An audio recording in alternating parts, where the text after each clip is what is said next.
আমাদের মানবাধিকার খবরের সুপ্রিয় দর্শক, পাঠক, উপদেষ্টা প্রতিনিধিবৃন্দ, আজকে আমরা বিশ্বের দীর্ঘতম সমুদ্র সৈকত কক্সবাজারে ভ্রমণে আসছি। মানবাধিকার খবরের পক্ষ থেকে আনন্দ ভ্রমণ। এই আনন্দ ভ্রমণ আমাদের সঙ্গী হয়েছেন অসংখ্য উপদেষ্টা, প্রতিনিধি, আমাদের শুভাকাঙ্ক্ষী। আমরা এখন কক্সবাজারে আছি। প্রতি বছর আমরা ভ্রমণ আয়োজন করি। এবারে আমরা আয়োজন করছি কক্সেস বাজার। গতকাল 30শে জানুয়ারি 2025 আমরা এসেছি কক্সেস বাজারে। এর আগে আমরা পতেঙ্গা সি বিচ, তারপরে ডিসি পার্ক চট্টগ্রাম, কুমিল্লা 14 গ্রামে আমরা বিভিন্ন জায়গা পরিদর্শন করে এখন আমরা আছি বন্ধ নগরী কক্সেস বাজারে। আপনারা আমাদের জন্য দোয়া করবেন, আমরা যেন প্রতি বছর এই আয়োজন করতে পারি। বিসমিল্লাহির রহমানির রহিম। আমি মানবাধিকার পত্রিকার ঢাকা বিভাগীয় ব্যুরো প্রতিনিধি।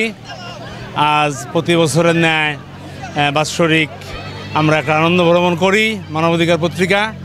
সেই ধারাবাহিকতায় আজ আমরা কক্সবাজারে এসেছি। তো আমাদের এখানে আসার একটা উদ্দেশ্য হলো এই একটা ভ্রমণ পিপাসু মন নিয়ে আমরা এখানে এসেছি। পাশাপাশি দুস্থ মানুষের জন্য আমরা কিছু উপহার সামগ্রী আমরা নিয়ে এসেছি এখানে, এবং আমাদের কর্মসূচির ভিতরে সাংস্কৃতিক অনুষ্ঠানও আছে। হ্যাঁ, ধন্যবাদ মানবাধিকার সম্পাদক রিয়াজ ভাইকে।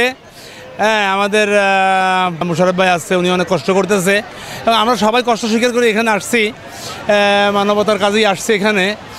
ভবিষ্যতে আমরা আসবো, এই ধারাবাহিকতা যেন আমরা বজায় রাখতে পারি। আপনারা আমাদের জন্য দোয়া করবেন। হ্যাঁ, আপনাদের জন্য আপনাদের সবার জন্য শুভকামনা রইল এবং দোয়া রইল।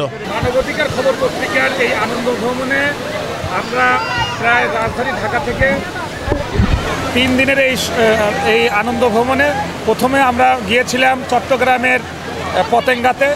কালকে আমরা ওখানে হোল্ড করেছি। আজকে সকালে মাননীয় পুলিশ সুপার শীতবস্ত্র বিতরণের উদ্বোধন করেছেন, শীতবস্ত্র বিতরণের মাধ্যমে। এখন আমাদের এই সংবাদকর্মীরা এবং এই মানবাধিকার পত্রিকার সংবাদকর্মী এই রাজধানী ঢাকা থেকে এই কক্সেস বাজারে এখন আনন্দ উল্লাস করছে। আমরা সকলের কাছে দোয়া চাচ্ছি যে আমরা সহি সালামতে আমাদের এই আনন্দ ভ্রমণ এবং সেন্ট মার্টিন, আগামীকাল সেন্ট মার্টিন শেষ করে যাতে আমরা সহি সালামতে সুন্দরভাবে রাজধানী ঢাকায় পৌঁছতে পারি। এর জন্য আমরা অনেক অনেক ধন্যবাদ এবং পরিশেষে আবারও সাধুবাদ জানাই যে এইরকম একটি আয়োজন করার জন্য মানবাধিকার খবর পত্রিকার জন্য। দর্শক, এই মুহূর্তে যেখান থেকে আমাদের সাথে যুক্ত আছেন আপনাদের সকলকে অসংখ্য ধন্যবাদ। আপনারা দেখতে পাচ্ছেন যে মানবাধিকার খবরের পক্ষ থেকে, মানবাধিকার খবর পত্রিকার পক্ষ থেকে মানবাধিকার খবরের সম্পাদক ও প্রকাশক রিয়াজ উদ্দিন সহ আমরা প্রায় অর্ধ শতাধিক সাংবাদিক রয়েছি এই কক্সবাজারের এই সমুদ্র সৈকতে। এবং এই সমুদ্র সৈকতে এখন এই মুহূর্তে মানবাধিকার খবর পত্রিকার সম্পাদক প্রকাশক ও মানবাধিকার খবরের সাথে সংশ্লিষ্ট দেশ বিদেশের প্রতিনিধিবৃন্দ সহ আমরা এখানে উপস্থিত রয়েছি প্রায় অর্ধ শতাধিক সাংবাদিক এই কক্সবাজারের সমুদ্র সৈকতে। আপনারা দেখতে পাচ্ছেন যে অসংখ্য দর্শনার্থীরা রয়েছে। এই দর্শনার্থীরা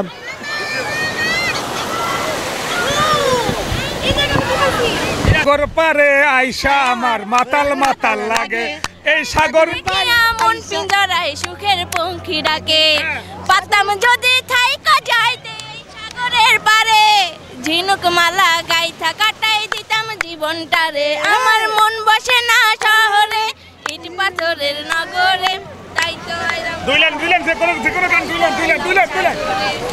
সাগরের তীর থেকে মিষ্টি কিছু হাওয়া এনে তোমার কপালে ছোঁয়াবো গো ভাবি মনে।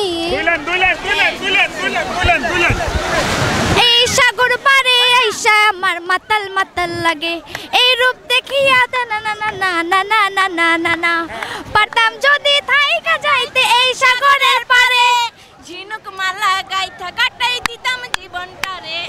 মন বসে না শহরে, ইট পাথরের নগরে, তাই তো আইলাম সাগরে, তাই তো আইলাম দিতাম সাগরে। সাগর পারে আইসায় আমার মাতাল মাতাল লাগে, এই রূপ দেখিয়া মন পিঞ্জরায় সুখের পঙ্খী ডাকে।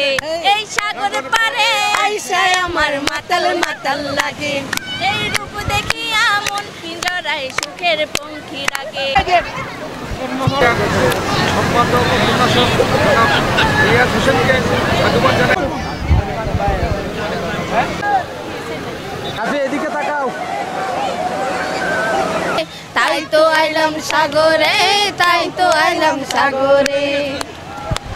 দর্শক, এশিয়ার সর্ববৃহৎ সমুদ্র সৈকতে আমরা মানবাধিকার খবরের পক্ষ থেকে আসলে এই মুহূর্তে আমরা খুবই এনজয় করছি এবং অসংখ্য মানুষ এখানে শরণার্থীরা উপস্থিত হয়েছেন বিভিন্ন প্রান্ত থেকে। আজকে শুক্রবার হওয়াতে, ছুটির দিন শুক্রবার হওয়াতে বিভিন্ন প্রান্ত থেকে কিন্তু এই সমুদ্র সৈকতে এসে উপস্থিত হয়েছেন এবং আমাদের সাথে প্রায় অর্ধ শতাধিক আমরা সাংবাদিকরা ঢাকা থেকে এসেছি। মানবাধিকার খবর পত্রিকার পক্ষ থেকে আমরা এই বার্ষিক আনন্দ ভ্রমণে এসেছি। আমরা এখন সরাসরি একটি মানবাধিকার খবর পত্রিকার সম্পাদক ও প্রকাশকের সাথে আমরা একটু কথা বলবো, তার অনুভূতি শেয়ার করব। আপনারা আমাদের সাথে থাকুন। অনুভূতিতে আমরা খুব আনন্দ করছি। মানবাধিকার খবরের পক্ষ থেকে প্রতি বছর না এবছর আনন্দ ভ্রমণ সফল করতে পারতেছি। আমরা এখন সবাই মিলে আনন্দ করছি। সমুদ্র সৈকত বিশ্বের সর্বোচ্চ মানে দীর্ঘতম সমুদ্র সৈকত কক্সবাজার, যা বাংলাদেশের গর্ব। আমরাই দাবিদার যে বিশ্বের দীর্ঘতম সমুদ্র সৈকত। সেই সমুদ্র সৈকতে আমরা সুদূর ঢাকা থেকে মানবাধিকার খবর, মানব কল্যাণে নিয়ে যাওয়া মানবের খবর টিম আমরা এসেছি।